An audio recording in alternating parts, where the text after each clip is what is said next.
Hi, everybody. It's David again, back with another episode of the Opposite of Cheating podcast, vlog, whatever we're calling this. Today, I am joined by old friend, collaborator, and person who I respect greatly, Eric Anderman of Ohio State University. Eric's one of the first people I met in academic integrity on the research side, and we've been collaborating on and off almost since then. And it's been more than a couple of years, more than a couple of decades, even. So thanks for being with us, Eric. My pleasure. I'm glad to be here. Would you tell everybody a little bit about who you are, your context at Ohio State, and maybe how that's influenced your thinking about academic integrity? Sure. So currently I'm the Vice Provost for regional campuses at Ohio State. I'm in an administrative role and we have four regional campuses at different locations around the state, and I work with all of them, and all of their deans report to me, and I work with them on really all aspects of what goes on at their campuses, which are all part of the larger Ohio State University. But most of my life, I've been an academic. I've been a researcher. My background's in educational psychology, and I still do research.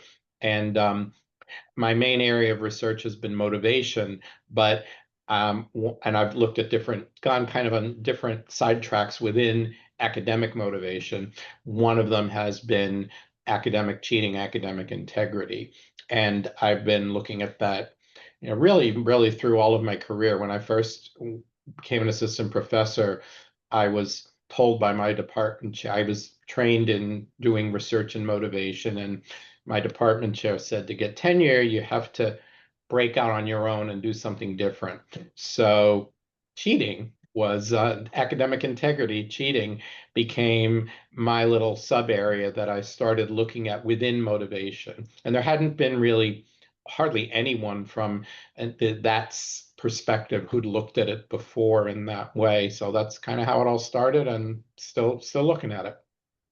Realistically, before you started doing that work, I'm not sure anyone on the psychology side really had any systematic work on academic integrity.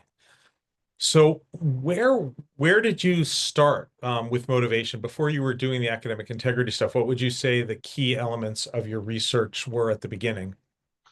Well, in the beginning, it was looking at developmental aspects of motivation. I went to the University of Michigan, and they had I was very privileged to go there, and lucky to go there, and they had some amazing scholars in the field of motivation all there, and I was sort of in the right place at the right time.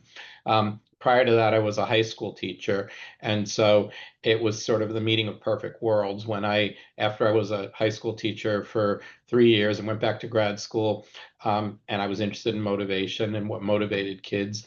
And so, what I was looking at in graduate school and have continued to are two aspects really of motivation. Mostly it's focused on early adolescence and adolescent populations.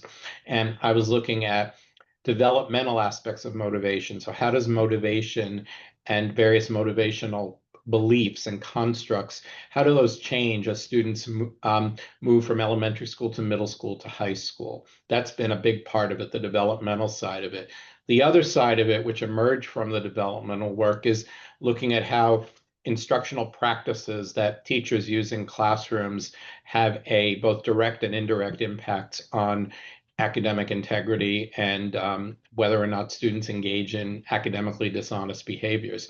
A huge amount of that is under our control as educators, and we can prevent a lot of it. And that's what a lot of my research has been on, not so much on engaging in the prevention, but looking at malleable factors in classrooms that things we can actually change without a lot of money and a lot of cost, that can have a big impact on how students behave when they have opportunities to engage in academic dishonesty. Well, I think that work has been very influential in our field, including to me. Let's do a little bit more on the origin story. Why, of all the things to add to your motivation work, how did it become academic integrity? That's a great question. It goes back to when I was a high school teacher. I was right out of college. I was really young, in my early 20s, and I was just, I guess, very naive about how many kids cheated. I kept catching kids cheating left and right. And this is before we had, a lot of, fancy technology to cheat. It was just good old-fashioned cheat sheets, but really, really creative ways that kids were doing things. And I just was amazed at how many kids I caught cheating, and their reactions when I confronted them, and my interactions with parents when I had to tell parents that these kinds of things happened. And it always fascinated me. And I kind of, put that on the back of my mind when I went to grad school and didn't really think about it that much. And then when I was an assistant professor and my department chair said, you need to do something, branch out from your advisors and do something different, then I had this sort of spark. I remembered the neuron fired that reminded me about all the cheating. And that's kind of how that began. And one of the grad students there and I just looked at the literature and saw that there was virtually nothing that looked at that. And that's where it started from. We all have some sort of interesting story like that, I think. So you talked a bit about how you were the malleability of things that instructors can do. I think that our entire book is about that, and a lot of it is based on work that you've done. What for you are the really important things that instructors can do? What are the low-hanging fruit, and what are the sort of the deep cuts? So that's a great question. So there are a couple of different levels that you have to think of this as. So there's what happens in the classroom, which is the most direct effect on students, but there also are larger school or institutional policies that are are there and that are present that sometimes can also be affecting things. So I'm just going to talk about in the classroom level. The biggest thing that I'm have found and repeatedly am right about and I'm pretty adamant about is it's the way we assess student learning, and the way we talk about assessment has a huge, huge effect. When students are in classrooms and all they hear is there's a test on Friday, there's a quiz on Friday, you better do well on the quiz, or if you don't do well on the quiz, you're gonna not do well next year. And just there's so much talking about testing that is a precursor to engaging in cheating behaviors. It just is. It sounds like it's sort of like common sense, but we have data on thousands of students from hundreds of classrooms that show that is exactly the case. So part of it is simply language, how we talk to kids, but it also has to do with the practices that we have. So when we assess student learning, when we make it very, very high stakes and we make it very, very, where the stress the importance of the test and the test result over the actual learning, you get cheating. So a lot of what my research and people I've done research with has shown that is that if you change the focus to a focus on what we call mastery, you almost do away with cheating. You're never going to completely do away with it, but you have a lot of it goes away. And the reason for that is when you focus on mastery, the goal is rather than getting a good grade on a test, the goal is really learning the material. All right. And that's what's paramount in the student's mind. And I always, when I teach undergrads, I always challenge them when they're talking to early adolescents. I say, ask them about their math class and say, what's the most important thing in your math class?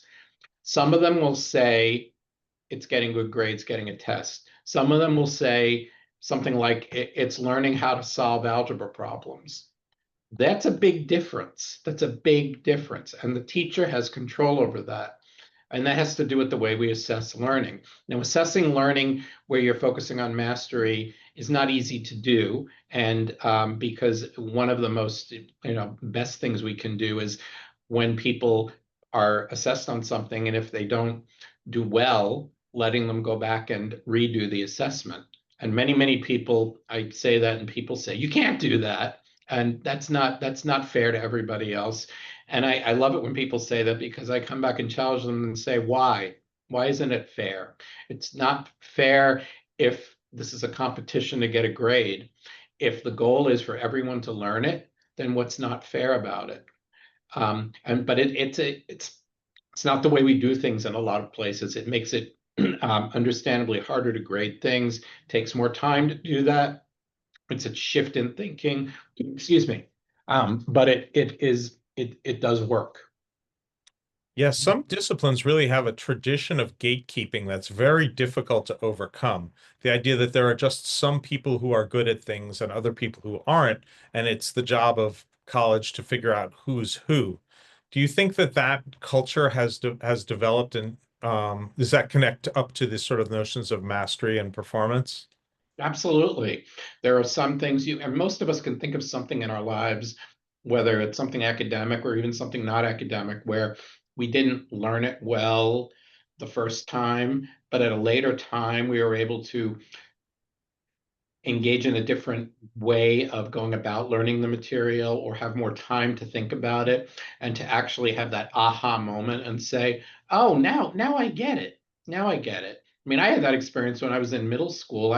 Um, I failed math one semester, and I was always good in elementary school, and and it I don't know why that happened, but I fast forward to say I've taught multivariate statistics many times now. Like I overcame that, but in the moment I was failing, and I don't think I ever cheated, but I was probably at the point where I could have been tempted to, because for whatever reason in those situations it was really difficult to learn the material. But later, I was able to learn it and I was able to master it.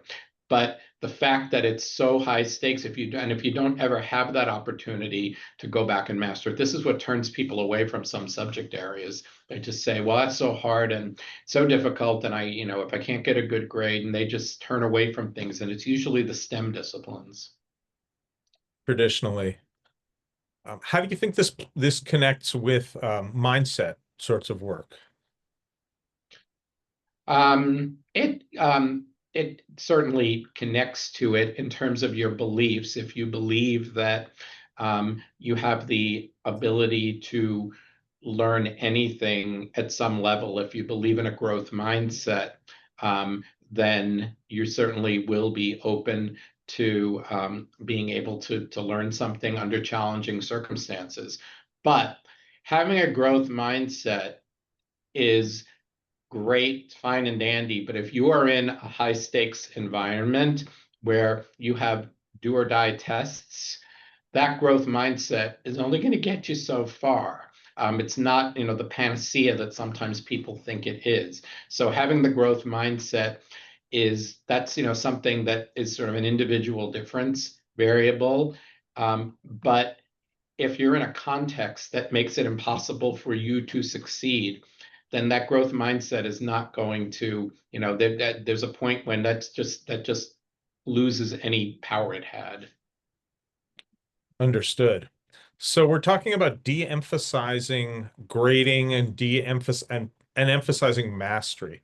Are there any particular sort of course structures that you think might be beneficial for teachers to think about adding as in addition to these communication structures? Yeah, so whenever I talk about this, people immediately say, "Oh, you're telling us to get rid of testing and assessment, and we can't, that's impossible." That is absolutely not what I'm saying. Testing and assessment will be there, and it always will be there.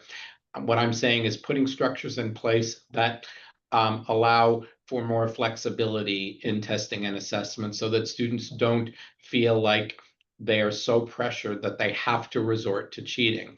So, what are some of those alternatives? One of them is letting people take an assessment or a test when they feel ready for it, rather than saying the exam will be Friday at 10:30 in the morning, be ready, or that's it. It's too bad if you're not ready.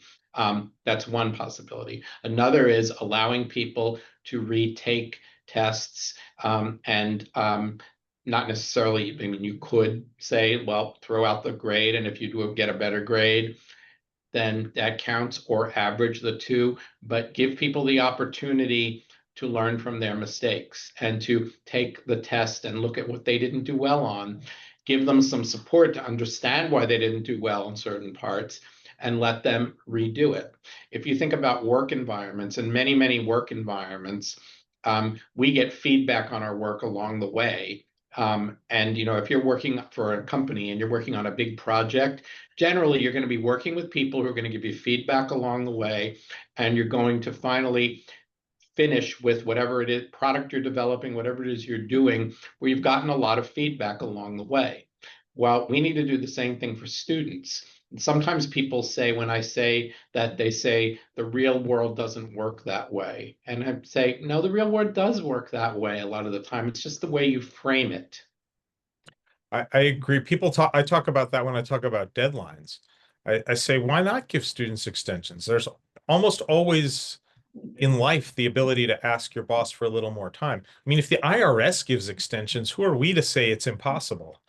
Yeah, I mean, one of the things I do on my syllabi in my college courses is I have deadlines on them, but I tell the students day one, I say, if you can't make a deadline, just let me know. Don't let me know like 5 minutes before the deadline. Let me know what's going on, and we'll work something out, because I want you to be able to really learn this stuff. And if you need a little extra time, that's all right with me. I'm not going to sit there that, Thursday night at 10:30 and grade everything that minute.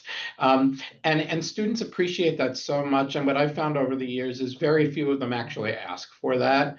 But just knowing that they can do that, and knowing you're sincere about it, and really being, then following through, and when it's necessary, allowing that, goes so far. And I think that's part of the way you build trust with the students. And they're less likely to cross that line and cheat when they know that you're willing to be flexible with them, because your goal is for them to master the material, not simply to meet a deadline. Yeah, I feel exactly the same way. And we talk a lot about that in the book. So you've talked about communication tools that teachers can use. You've talked about grading and assignment structures. Are there any sort of bigger policy, either at the course or at the institutional level, especially now that you've got this 30,000-foot view, that you would advocate for at the bigger picture level? Yeah, I mean, one of the things I would advocate for is doing away with any grading on a curve. I mean, if I could make that institutional policy, I would do that. And that's faculty domain. Administrators can't, most places do that. Faculty do that, but I have never seen a benefit to when people grade on a curve, and have a curve where like only a certain number of people will get an A. And you make something artificially fit into a curve. That is a prescription for cheating. And if you look at institutional data, anyone go to your institution, and if you are able to get institutional data that looks at the number of cases of academic dishonesty, or students, if your university keeps records of that, and whether or not there's grading on a curve, friendly bet you will find a very strong correlation between the two. And I don't think it's the chicken or the egg. I think that we clearly know which one happens before the other one happens in this Yeah. case. Nobody's instituting curves as a response to cheating. No. So a lot of folks who are tuning in are probably thinking about the other AI and are very much it's on people's minds. And so I wonder if you see any direct applications to the motivation work to this new artificial intelligence landscape that we're in. Yeah, absolutely. I think about that a lot, and I've been asked about it a lot. Um, it's a new world. It's new, so new to all of us, and so I have several thoughts about it. The first one is, I think we'll need to allow everyone some grace, because everybody's learning what this is, and I don't think it serves anyone well for us to rush to judgment and accuse people of using AI unethically if we haven't told them beforehand what constitutes ethical and unethical use of AI. So I think that we need to very, very carefully think about this. And if you're at the college level, you need to put in your syllabus what is and is not acceptable. I think you need to tell students, this is new to me also. And if you're not sure, let's talk about it and let's figure that out.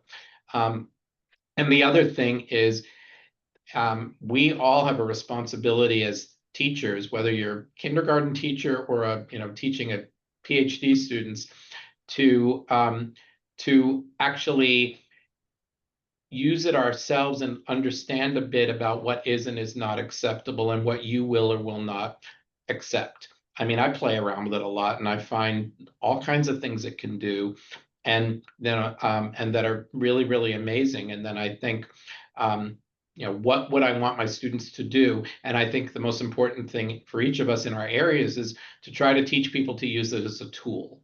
It's not going to go away.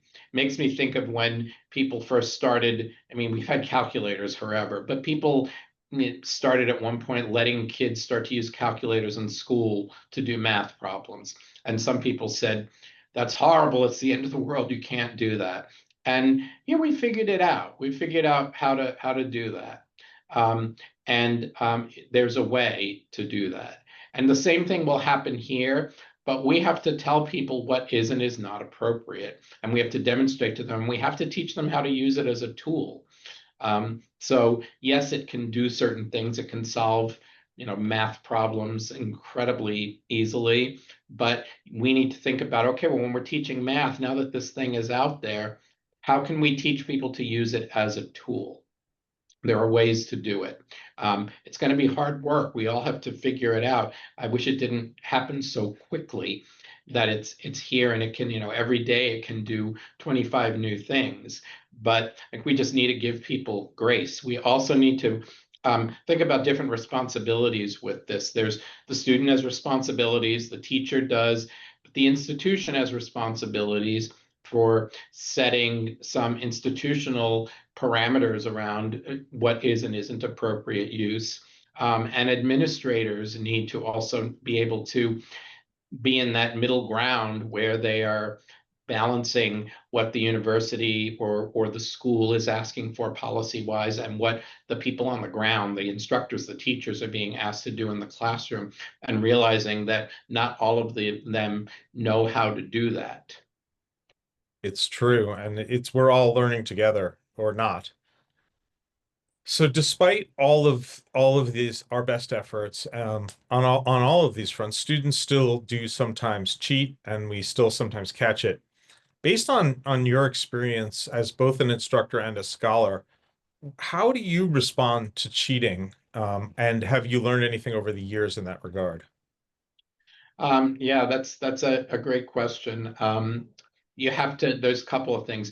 Studying cheating from a motivation perspective is, if there's one thing it's taught me, it's that people cheat for different reasons. It's not a one size fits all.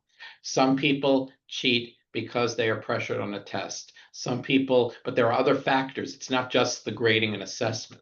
Some people are highly impulsive, and there's research that shows that people who have impulsive tendencies are more likely to cheat because it's just more difficult for them to resist the impulse.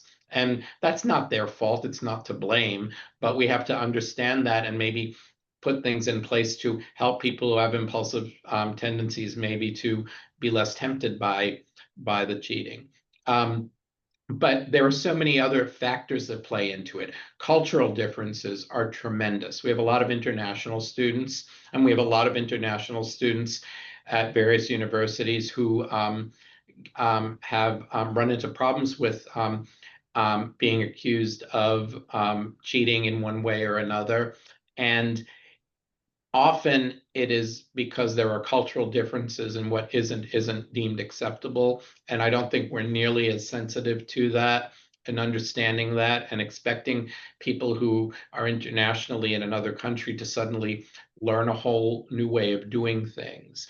But there also are, there are family factors. I mean, you may have a kid in school who engages in cheating, and you don't understand why, and it may be because that parent of that child is exerting so much pressure. I knew someone many years ago when I was in high school whose parents promised him, I think it was like a really nice car if he got certain grades in school. And that was all I remember. It was all this kid ever talked about. I don't know if this person ever cheated or not, but that just, was affected everything. And so there are situations like that. There are situations where people are afraid of punishment. There are situations where people are afraid of shaming their family or disappointing the family if they don't do well. So people cheat for many, many different reasons. And so I don't know if I'm really addressing your question, but that's what we have to think about when we're talking about dealing with cheating and preventing cheating and remediating cheating, is really understanding why people did it, and letting people learn from the opportunity, and making it a learning opportunity when they cheat, to not just say, I caught you, so that next time they just learn to be even more sneaky. Yeah, I feel that way about punishment too, right? Punishment doesn't teach you not to do it, it teaches you not to get caught. That's exactly right. Um, so you and I have been doing this for a little while, but I think we're talking to folks who are coming at this from instructional and AI perspectives. What advice would we give to those people? Would you give to those people who are just starting to think about it in terms of academic integrity? You're someone who came to academic integrity from a different field. Now that we're there, how is this playing out? How do you think it should play out for other folks? I think we need to talk about it, and not make it be something that we don't talk about directly, particularly with artificial intelligence. I think we need to openly talk about it. And I think in some cases, I mean, it's the beginning of the school year here. It may not be when people are watching this, but I think that, if I were still a high school teacher, which I actually was many, many years ago, I'd be talking about it every day with my students and saying, we have this new thing, this AI. So, let's talk about, every day, like, what are some positive ways we could use it, and what are some things that we shouldn't be doing with it today, to get people to think about it as a tool that we have, and a tool that we have to use appropriately. Just like any tool, you can use or misuse something. And again, I always encourage people to really think about their instructional practice. Think about how many times, if you can record yourself and think, how many times did I say test or quiz or assessment? And really listen to yourself and try to figure out, am I emphasizing that too much? I'm not saying to do away with it, but how much we talk about it. Do we talk about the learning as what's most important, or the test score is what's most important? And then really questioning the reason why you give certain kinds of assessments. I mean, when I was a brand new teacher, and taught high school, I was pretty much sort of like a robot, and I just sort of was programmed to do certain, like, quiz every Friday. And then over time, I began to really think, well, why am I doing that? Am I doing it because it's Friday? And it really took a while to think about it. And so to really question, why am I doing these assessments? And when we're particularly new teachers, it's hard to do that, because you go into a system where people will say, this is how we do it here. But really, really questioning yourself. And then a big question and one of the aha moments for me was, I do this exercise, and I still do it when I teach undergrads, intro to ed psych. I go back, I find some standard curricula from, like, maybe, I don't know, like the fourth or fifth grade, and I make them a quiz of some basic facts they learned back then. And I give them the quiz as college students, and most of them fail it. And then I use that as a conversation starter and said, were you tested on this? And they all say, well, yes, I'm sure I was. Did you learn about this topic at some point? Well, yes, I did. Well, how come you don't remember it now? And the fact is, they don't remember it now, and that's okay. But the point is, that makes people think, and these are people who are going to be future teachers. It makes them think, so maybe the testing wasn't what was the most important thing. We've done some research where we have compared, particularly, we've done a lot of research in looking at how adolescents learn about health behaviors and doing healthy things, and not engaging in risky behaviors. And one of the things we have found is that when students learn about these things, like, for example, things about safe alcohol use or drugs, or a lot of the research has been on avoiding engaging in risky sexual behaviors that could lead to pregnancy or sexually transmitted diseases. Um, when students learn about those things in more traditional ways where they are tested on that content, if you follow those kids a couple of years later, the kids who were tested on it are less likely to remember what they need to do to protect themselves. And they're more likely to report that they actually might engage in risky behaviors. Comparing them to kids who learned it in classrooms where they either weren't tested on it or where the focus was on mastery. It was on like, you guys just really need to learn this. This can save your life, or this can change your life for a certain way. Those kids do remember it, and they do report that they're more likely to do safer things and to protect themselves and not engage in risky behaviors. And we've replicated that many times with thousands of students. And so that, again, doesn't speak directly to cheating, but it speaks to the whole power of assessment and really questioning, why do we assess people? And in particular, if we want people to use the information later, will they actually remember it and act on it and do it? I've often said that multiple choice tests are exactly the kind of assessment you'd build if you wanted people not to learn stuff later. Uh, I'll have to remember that. Yeah, that's and of course, that when students sense that what they're doing is useless, then they're more likely to cheat. Um, yeah, no, I think it's really a powerful point. It was very liberating for me as a cognitive psychologist early in my career to realize that nobody remembers hardly anything from your class semester to semester. What they maybe remember is a couple of key facts, something they did a project on, and maybe something that they thought was interesting. So lean into those things and give them a few things to fall in love with and a few things to work in depth with, and at least they'll have something later. that's right. And I always say to when I work sometimes with pre-service teachers and say, when you're teaching something, think about, what would I want my students 5 years from now to say they remember? Because they're not going to remember every little fact, but what are the things you want them to remember?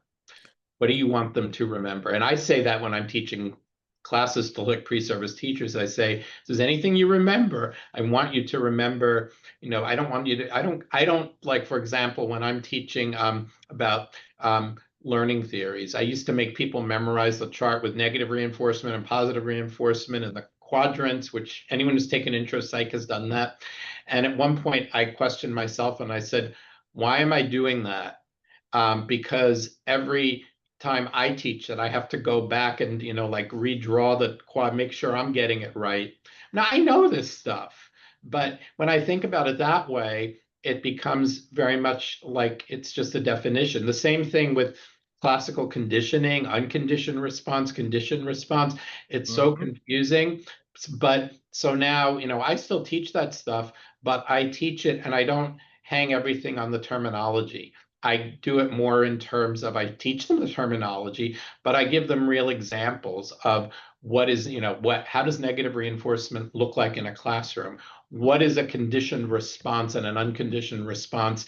And, where do you see it in school? Well, you don't see it in salivating dogs, but you see it on the playground at recess, where somebody maybe, gets bullied in a certain place, and they develop a certain kinds of feelings when they go back to that place. So that's what's really important when we teach it, is not so much to get hung up on the terminology, but to think about, what do I want them to remember? I don't care if they remember what a conditioned or unconditioned response is, but I want them to remember, if that child always acts like they're getting sick when it's time to go to the playground, that there's a reason for that. And it may be because of a really bad experience they had on that playground. Yeah, I totally agree. And I think that's a great example. Well, we've talked about a wide range of things. Before we wrap up, I wanted to ask you, is there anything cool that you're working on now that you want to share with us, or things, thoughts you want to leave us with? Um, um, I guess I would just leave you with thinking about, it really starts at the classroom level, and really thinking about, at the classroom level, what are my policies? What am I going to do? What am I going to talk about once I close that door with these students? If I'm a parent, has a lot to do with how I talk to my kids about what they learn in school and what kind of expectations I have, and whether or not, if they're having difficulty with something, whether or not I advocate for them. And I may not, as a parent, know the content and be able to help them, but to figure out ways to get them the support that they need, and to really get that support, however it might be, with extra help at school, or in some way. One of the nice things with technology, not so much artificial intelligence, but is, I guess even you could use AI, is there are many, many resources available for tutoring and for extra help and extra support. And so getting students, even if they, on a phone, there are YouTube videos that will teach people how to do that. When I'm doing data analysis, I find all kinds of wonderful instructional videos that just other people have put out saying, here's how I did this really complicated analysis. And so there are tools out there to provide support. So helping kids to find that support. There are actually ways to use artificial intelligence to provide support for learning. In particular, when there's a complicated problem, one of the best things I've seen AI can do is it can take for a student a complicated problem, and rather than solve it for them, it can break it down into little chunks that are doable, little chunks that they say, oh, okay, I can do this little piece and I can do this little piece. And eventually the whole thing gets done. That's fantastic. I think that that's a really great place to leave off. So, Eric Anderman, thanks very much. We really appreciate you sharing your expertise with all of us. And it was great to see you. Thanks a lot. You too, my pleasure. Thanks, David.